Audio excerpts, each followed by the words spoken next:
ఇప్పుడు government of Telangana ఏదో has subsidy increase చేసిందంట. దీనికి గాడిద వేయడానికి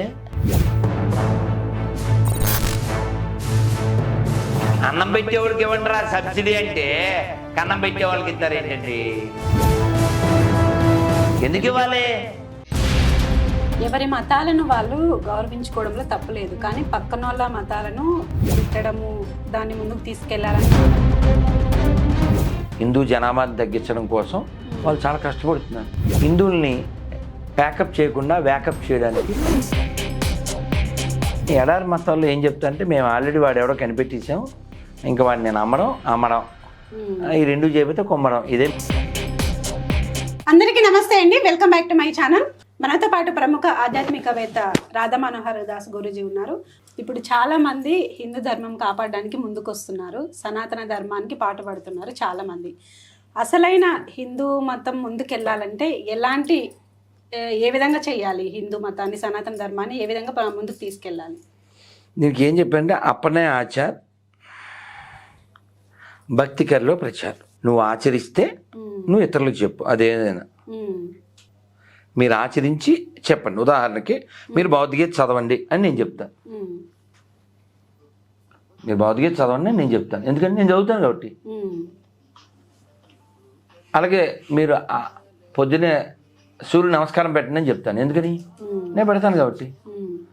మీరు ప్రదక్షిణ చేయండి అని చెప్తాను, నేను చేస్తాను కాబట్టి. మీకు అదవుతుంది కాబట్టి. సనాతన ధర్మం మనం నిత్య జీవితంలో అది అందరికీ మానసిక, ఆధ్యాత్మిక, శారీరక ఆరోగ్యాన్ని ఇచ్చేది సనాతన ధర్మం. హిందూ సమ్మేళనాలని చాలా పెడుతున్నారు ఈ మధ్య. నిన్న కూడా ఈ టైంలో ఓ హిందూ సమ్మేళనంలో ఉంది. అది కూడా అప్రిషియేటివ్ అని, అంటే నేను కూడా ఒక హిందూను కాబట్టి నేను కూడా గర్వపడేలాగానే ఉంది. కానీ ఎంతమంది పాటిస్తున్నారు ఈ సమ్మేళనం? ఇది మంచి ప్రశ్న, ఇది చాలా సంతోషం. చాలా నేను బాధపడే విషయం చెప్తాను. ఇక్కడ 10 మంది ఉన్నారు, ఎంతమంది నెలలో భౌతికత ఉందో చేయొద్దండి.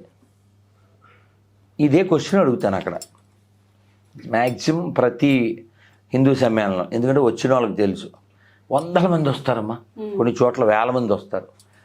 ఎంతమందిలో భౌతికత ఉందంటే మ్యాక్సిమం చేతులు 90% లేస్తాయి.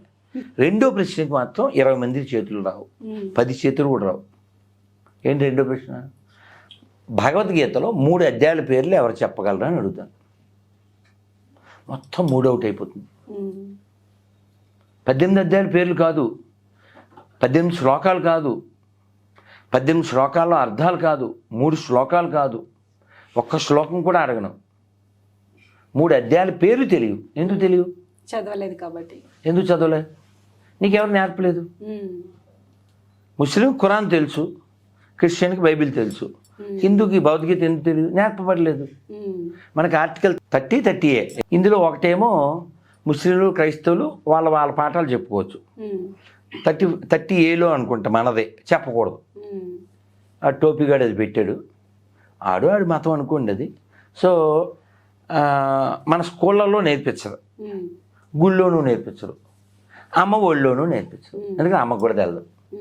అమ్మ కూడా పూతరేకులు చూస్తూ, మొగలేకులు చూస్తూ పూతరేకులు తింటది కాబట్టి.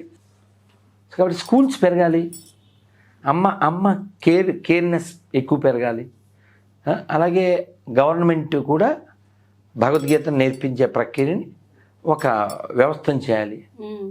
ఇవన్నీ చేయకుండా కేవలం కులం అని, ప్రాంతం అని, భాష అని, సబ్సిడీ అని, ఇలా పెండాకూడని. ఇప్పుడు గవర్నమెంట్ ఆఫ్ తెలంగాణ ఏదో హాజ్ సబ్సిడీ ఇంక్రీజ్ చేసిందంట. దీనికి గాడిద వేయడానికి తెలంగాణ అంతా సస్యశ్యామలంగా ఉందా? ఎక్కడో ఎవరో యాత్రకి వెళ్తే డబ్బులు ఇవ్వడం ఎందుకండి? ఇప్పుడు వాళ్ళ నుంచి ఏమైనా వస్తుందా? రూపాయి వస్తుందా కదా? రైతులకు పెట్టండి. ఓ సరదాగా అడుగుదాం, గూగుల్ తల్లిని అడుగుదాం. How many farmers in Telangana? Telangana has approximately 67 to 70 lakh or 6.7 to 7 million farmers. Around 67. ఇలా కదండి ఇవ్వాలి. తెలంగాణ ప్రభుత్వం హజ్ యాత్రికులపై పడిన అదనపు భారాన్ని భరిస్తూ ఒక్కొక్కరికి 10,000 రూపాయలు అదనపు సాయం, సబ్సిడీ ప్రకటించింది. పశ్చిమాసియాలో నెలకొన్న ఉద్రిక్తతలు మరియు అంతర్జాతీయంగా ఇంధన ధరల పెరుగుదల కారణంగా హజ్ యాత్ర విమాన ఛార్జీలు ఒక్కసారిగా పెరిగిపోవడంతో రాష్ట్రంలోని దాదాపు 7,000 మంది యాత్రికులకు ఆర్థికంగా ఊరటనిచ్చేలా ఈ నిర్ణయం తీసుకున్నారు. ఏమండి 7,000 ఇంటూ 10,000 ఎంతనా? 7 కోట్లనా? 7 కోట్లతో ఎంతమంది రైతులకి విత్తనాలు ఇవ్వచ్చు అంటావు?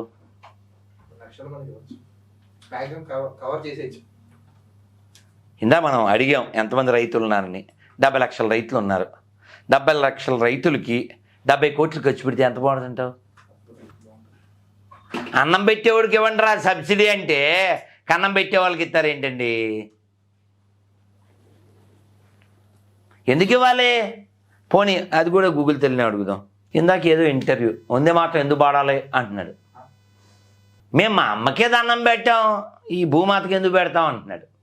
అది వాళ్ళ దేశభక్తి. సరే అది పక్కన పెడదాం. How much income from the temples for government of Telangana? The Telangana government doesn't take all temple income as general revenue. Instead, religious institutions use the funds for temple development, maintenance, pilgrim facilities, and priest welfare managed by the Telangana Endowments Department. అబ్బా ఏం joke ఇది! దేవాలయాలు భూములు మింగేస్తారు, గుళ్ళో డబ్బులు మింగేస్తారు, టికెట్లు increase చేస్తారు. ఈ సోదేంటిది? ఇప్పుడు ఆంధ్రప్రదేశ్ గవర్నమెంటు డేటా సెంటర్ గూగుల్కి పొలాలు ఎత్తుంది. ఎవరు పొలాలు అనుకుంటున్నాం? దేవాలయాలు. మీకు అర్థమవుతుందా? బోల్డ్ అంతా వక్ఫ్ బోర్డు భూమి ఉంది, అదేం తీసుకుంటుందా? క్రిస్టియన్ ల్యాండ్స్ చర్చ్ భూములు ఉన్నాయి, తీసుకుంటుందా? గుళ్ళో భూములు ఎందుకు తీసుకోవాలి? గుళ్ళో డబ్బులు ఎందుకు తీసుకోవాలి? అడిగేవాళ్ళు లేకనా? సెక్యులర్ కుక్కలు.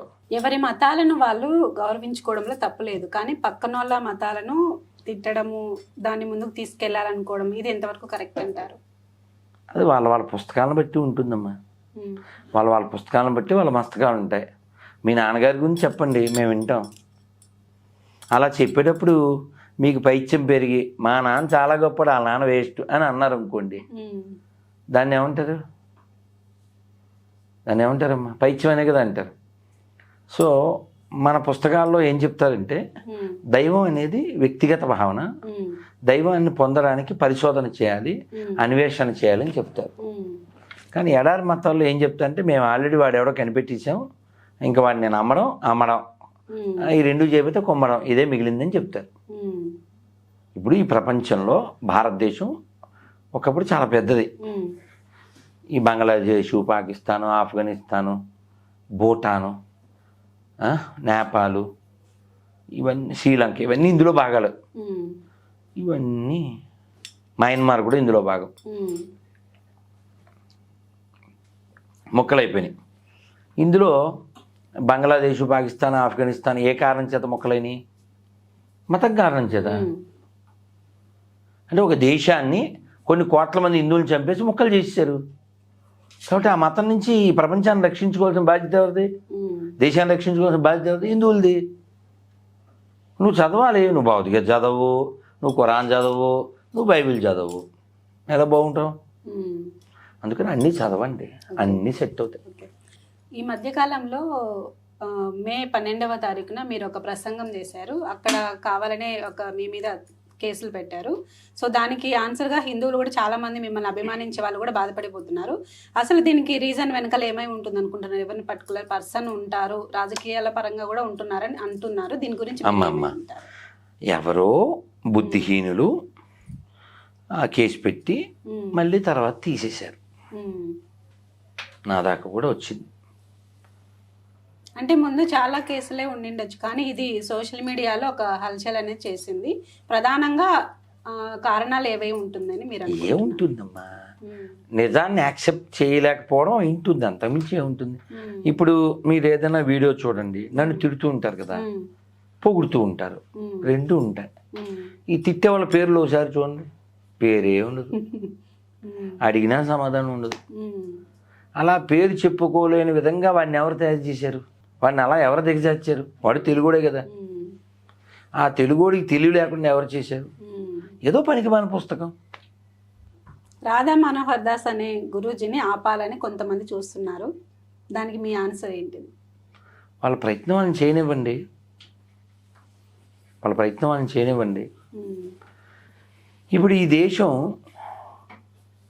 పచ్చగా చేయాలని కొందరు, పిచ్చగా తయారు చేయాలని కొందరు ఉమ్, ప్రయత్నం చేస్తూ ఉన్నారు.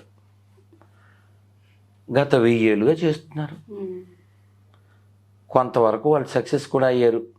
కొన్ని వేల దేవాలయాలు కూల్చి, ఉమ్, కొన్ని కోట్ల మంది హిందువుల్ని చంపి, ఉమ్, ఇప్పటికీ మన అమ్మాయిల్ని ఎత్తుకుపోతూ హిందూ జనాభాని తగ్గించడం కోసం వాళ్ళు చాలా కష్టపడుతున్నారు. ఉమ్, హిందువుల్ని ప్యాకప్ చేయకుండా వ్యాకప్ చేయడానికి నాలంటోడు ప్రయత్నం చేస్తున్నాడు. ఉమ్. ఈ ఆపాలనుకునే వాళ్ళు కూడా హిందువులు పుట్టిన వాళ్ళే. మీకు అర్థమైందా? ఉమ్, ఆపాలని ప్రయత్నం చేసేవాళ్ళు కూడా హిందువులు పుట్టిన వాళ్ళే. ఉమ్, కాకపోతే కారణం ఏంటంటే వాళ్ళకి ఏదో బుక్ ఎక్కింది, ఆ బుక్ ఎక్కడం వల్ల వాళ్ళు అలా తయారయ్యారు. ఉమ్. అంతమించి ఏం కాదు. మనం వాళ్ళకు కూడా ఎక్స్ప్లెయిన్ చేయాలి, నువ్వు ఇక్కడ వాళ్ళకే పుట్టేవరా అని. అందరు చెప్పినాను, హరే కృష్ణ హరే కృష్ణ హరే కృష్ణ హరే కృష్ణ కృష్ణ కృష్ణ కృష్ణ కృష్ణ హరే హరే హరే హరే హరే రామ హరే రామ హరే రామ హరే రామ రామ రామ రామ రామ హరే హరే. హరే హరే. భారత్ మాతా కీ, జై భారత్ మాతా కీ జై జై శ్రీరామ్. జై